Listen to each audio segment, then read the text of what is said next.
O fantasma do rebaixamento certamente é um dos piores pesadelos de um clube. Mas você sabia que esse apelido foi ostentado por um time que se recusava a ser rebaixado e escapou da degola 10 vezes? Entre os anos 70 e 80, um clube ficou muito famoso na Argentina por sempre conseguir se livrar do rebaixamento nas últimas rodadas e de quebra mandar diversos rivais para a segunda divisão. Hoje vamos para Vicente Lopes, na região metropolitana de Buenos Aires, para te contar a história do incaível Clube Atlético Platense.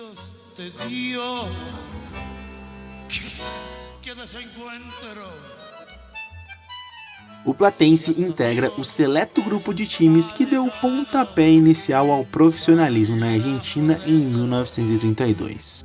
E passou 43 anos na elite, alcançando um terceiro lugar em 2 ocasiões, no campeonato de 49 e em 51, sendo essas suas melhores campanhas em toda a história da primeira divisão. Em 55, o Platense vai à segunda pela primeira vez, retornando somente em 64, tendo outro rebaixamento em 71, só conseguindo o acesso à elite em 76, encerrando ali o período sobe e desce do Calamar. O torneio metropolitano de 1977 foi certamente um dos mais longos da história do futebol argentino. Foram 23 clubes duelando em 46 datas. O campeão foi o River Plate e na última rodada todas as atenções se voltaram para o duelo que definiria o último rebaixado daquele ano. Eram 3 vagas para o descenso. O Ferro Carril Oeste caiu com muitas rodadas de antecedência. O Temperley também não quis esperar até a última rodada e caiu antes. A situação estava até razoavelmente tranquila para o Marrom, mas perdeu 13 jogos seguidos e chegou na última rodada empatado com 38 pontos com o Lanús. Restava uma vaga que seria decidida em um duelo desempate. A cancha escolhida foi o Viejo Gasômetro no bairro de Boedo, centralizando um duelo geográfico entre as cidades de Vicente Lopes e Lanús. Mais de 40 mil pessoas acompanharam o que é conhecido como a partida mais dramática do futebol argentino. Em 120 minutos de futebol, se viu apenas 2 chances claras para ambas as equipes que não resultaram em gol. Mas não faltou suor e entrega e ao final do tempo regulamentar e mais a prorrogação, os jogadores estavam exaustos e ainda tinha a maratona das penalidades. Foram 22 cobranças entre acertos e erros que só terminaram quando o goleiro do Lanús, Orlando Cárdenas, perdeu a penalidade, consagrando o arqueiro Oscar Miguelucci como o herói da noite. Cárdenas es quien patea el último penal, Miguelucci, el que ataja, el que festeja, el que lleva al título, en realidad no al título, a evitar uno de los tantos descensos que tuvo Platense en su historia y que logró evitar a través de la proeza de sus jugadores. No ano seguinte, mais uma campanha ruim colocou o Calamar em perigo nas últimas rodadas. O Platense somava 26 pontos contra 29 do Banfield em época onde a vitória valia 2 pontos. Suas próximas rodadas seriam justamente contra o Talado jogando no Sul e por fim um clássico contra o Chacarita. Na partida contra o Banfield, o Marrom vencia por 2-1 até os 40 minutos da segunda etapa, quando o juiz assinala um pênalti para o time da casa. Na cobrança, o goleiro Del Petri com os pés salva aquele que seria o gol que praticamente selaria o rebaixamento Calamar. Na última rodada, o Platense ainda venceu o Chaca e contou com a sorte, já que o Banfield estava de folga na rodada e acabou indo para a segunda divisão sem entrar em campo. Em 1979, o campeonato dividiu os clubes em 2 chaves de 10 times cada, onde os 2 últimos teriam que jogar o quadrangular da morte, onde somente o campeão manteria a categoria. A dupla rival Atlanta e Chacarita se juntou com Platense e Gimnasia de La Plata para turno e retorno.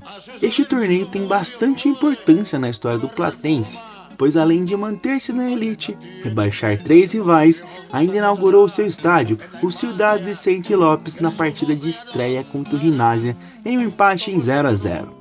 Depois disso, derrotou o Atlanta e o Chacarita 2 vezes, além de vencer o Gimnasia na revanche disputada em La Plata, e mais um ano conseguiu manter-se na primeira divisão.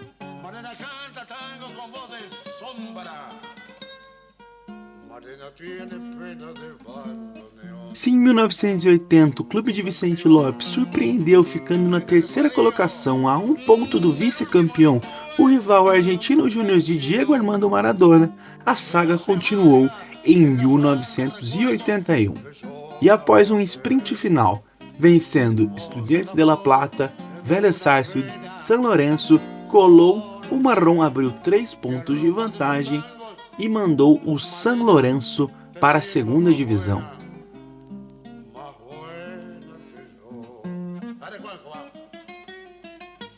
Em 82, a história foi um pouco menos emocionante. O Platense manteve a média e acabou novamente entre os últimos, mas dessa vez só um ponto separou o 13º colocado até o rebaixado, o 18º, que foi o Quilmes.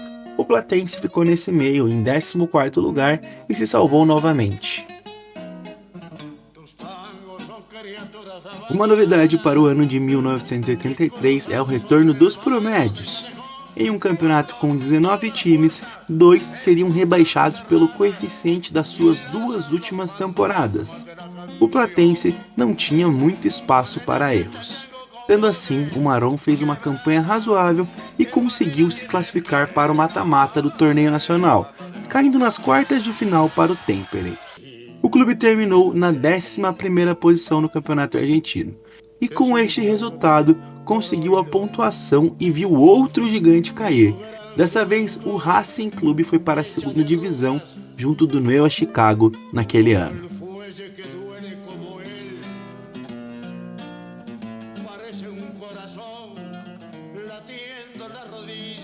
No ano de 1984, o Platense novamente consegue ir bem no Nacional, não consegue a classificação para o mata-mata por conta de um critério de desempate e faz uma campanha razoável no Metropolitano, ficando em 12º lugar. Mas os promédios continuavam pesando contra e a salvação vem de novo na penúltima rodada. Quem caiu foi o Atlanta, que até hoje não voltou à elite, e o Rosário Central, que tinha sido campeão 4 anos antes.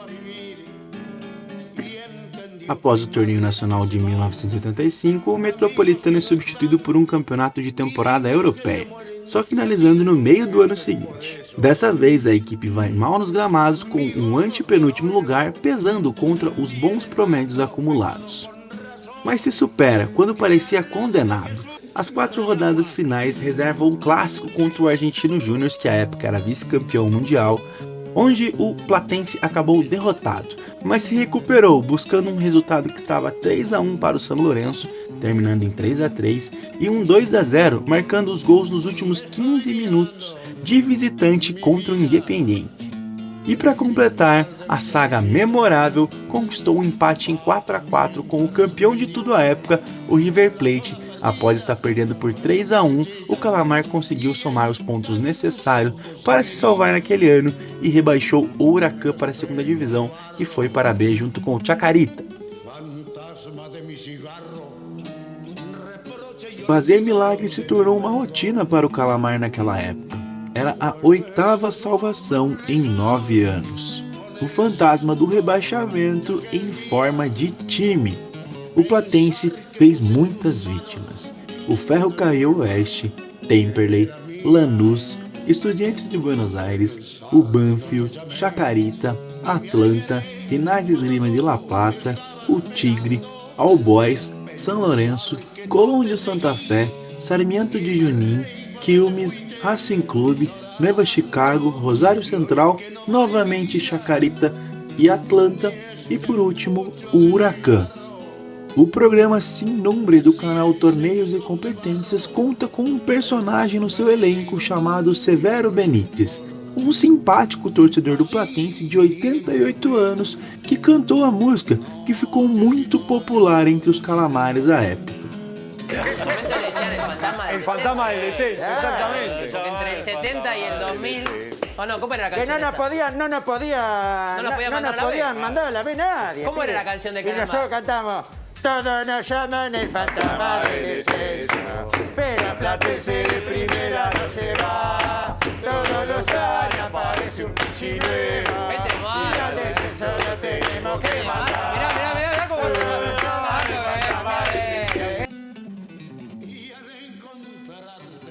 Em 1987, enfrentou a situação mais difícil desde 78. Era a luta ponto a ponto contra o rebaixamento com o Temperley. Na última rodada, o Platense perdia para o River por 2-0, enquanto o Temperley empatava com o Rosário Central. Com esse resultado, o Caná já era campeão e também salvava o Gasoleiro. As duas torcidas até confraternizavam à época, pois não se esperava na inacreditável virada que o River levaria.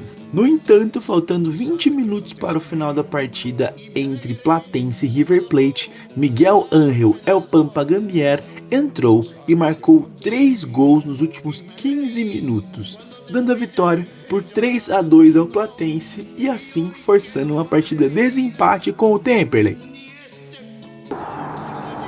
Y River a los 15 minutos ponía el partido 2-0. Había chances, había esperanzas. El hincha de Platense creía. Los jugadores de Platense sí creían. Miguel con los puños, Bellini. Miguel. Entra Gambier, entra Vieta, cabezazo de Gambier. 2-1. Y a creer, y a correr. Ahí va Gambier, el cabezazo. Varios corren. Había que buscar el empate. Marca penal. Penal para Platense. Gambier a la derecha de Miguel. 2-2.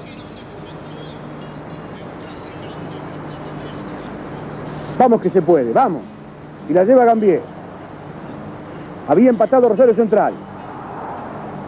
Necesitaba un gol Platense para buscar un partido de desempate. Gambier otra vez.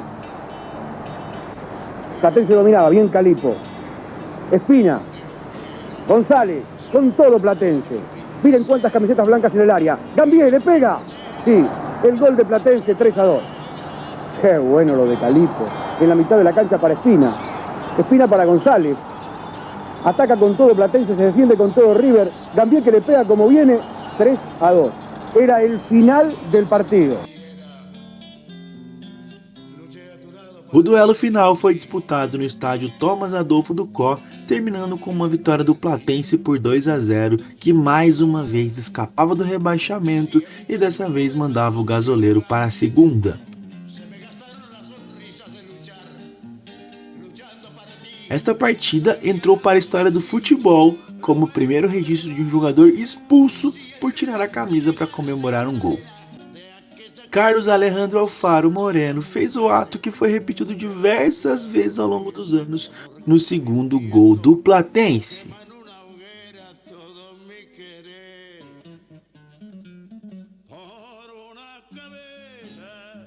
Entre 1988 e 1992, o Platense teve mais tranquilidade. Beneficiado pelos promédios das boas campanhas que fez nessas temporadas, não correu riscos e até almejou algo mais acima. Na temporada 91-92, foi o sexto no Apertura e chegou a vencer 7 dos 10 primeiros jogos do Clausura, até acreditando em título, ficando de novo em sexto. Para 92 e 93, a equipe de Dário Scotto chegou a ousar, trazendo Cláudio Borg. O referente mesmo foi Cláudio Sponto, que foi vice-artilheiro do Apertura de 93, e a equipe chegou a liderar o Clausura de 94, perdendo o embalo com a pausa para a Copa do Mundo. Foi nessa época que Davi Trezeguet foi promovido ao time adulto, ainda sem ter tanta importância. Fez só 3 jogos com a camisa do Platense. Outra revelação foi Eduardo Cudê, que também nasceu lá pelos lados de Vicente Lopes. Sponton foi novamente vice-artilheiro e Espina dividiu a artilharia com Hernan Crespo. Ele e o goleiro Rolando Cristante terminaram convocados para a Copa América de 95 pela seleção argentina e são os últimos que com a camisa do Platense chegaram à seleção. Antes disso, Marcelo Espina, o camisa 10 Calamar, é convocado para a seleção argentina e torna-se o primeiro jogador a vestir a camisa 10 albiceleste depois de Maradona. Bom, a taça não voltou a ficar tão próxima, mas normalmente o clube terminou rondando ali os 10 primeiros e tinha uma margem de segurança na tabela de promédios. Então começou a temporada 98-99, depois de acumular 96 pontos nas últimas 3 temporadas, contra 91 pontos do Ginásio de Jujuy, 77 pontos do União de Santa Fé e 65 pontos do Huracán. E ainda havia os recém-ascendidos, os recém-promovidos à primeira divisão, o Belgrano e o Tajeres, ambos de Córdoba, que normalmente são prejudicados pela tabela de promédios. Mas o Platense decepcionou muito e foi o lanterna do Apertura, fazendo apenas 13 pontos. O Huracán, muito atrás, não assustou, fez 20 pontos e de fato cairia com rodadas de antecedências, mas o União fez 25 e o Nasa fez 22. O Platense ficou de mano com o União na reta final e bateu o rival deste, o Colón, além de ganharem a Verjaneda do Racing e arrancar um empate 1-1 com o Vélez fora de casa. E na penúltima rodada era necessário enfrentar o River Plate em casa para conseguir novamente escapar da segunda divisão, e já veio à mente do torcedor do Platense aquela grande vitória onde Pampa Gambier entrou, fez 3 gols e garantiu o Platense na primeira divisão, mas essa história não se repetiu. O Platense perdeu de 3-0 e foi rebaixado.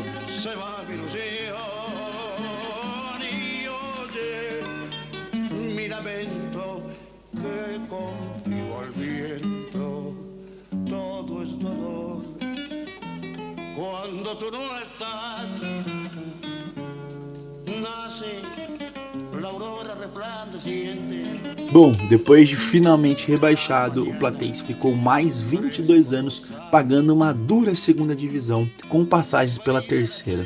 Bom, eram muitas torcidas que esperavam demais por esse momento. Mas em 2020, o Calamar retornou à primeira divisão e tem pelo menos mais um ano garantido, levando em consideração que na temporada 2021 não teremos rebaixamento na Argentina devido à pandemia do Covid-19. Bom, essa é a história do Platense sendo o grande fantasma do rebaixamento na Argentina nos anos 80. Certamente assustou muita gente naquela época, agora está de volta à primeira divisão e acho que esse mote, esse apelido caiu muito bem porque assombrou muitas arquibancadas à época. Bom, o Quintal do Vizinho é um projeto de áudio e vídeo e também estaremos invadindo o Quintal Alheio em podcast. Para saber mais da história do Platense, curiosidades como a origem do seu nome, as cores e apelido, ouça o episódio Calamar de Primeira nos melhores agregadores de podcast como Spotify, Deezer, Google Podcast e outros. O link está na descrição. Inscreva-se no canal do Quintal do Vizinho para estar sempre por dentro da ocupação que faremos por toda a América Latina. Curta e compartilhe este vídeo e até a próxima!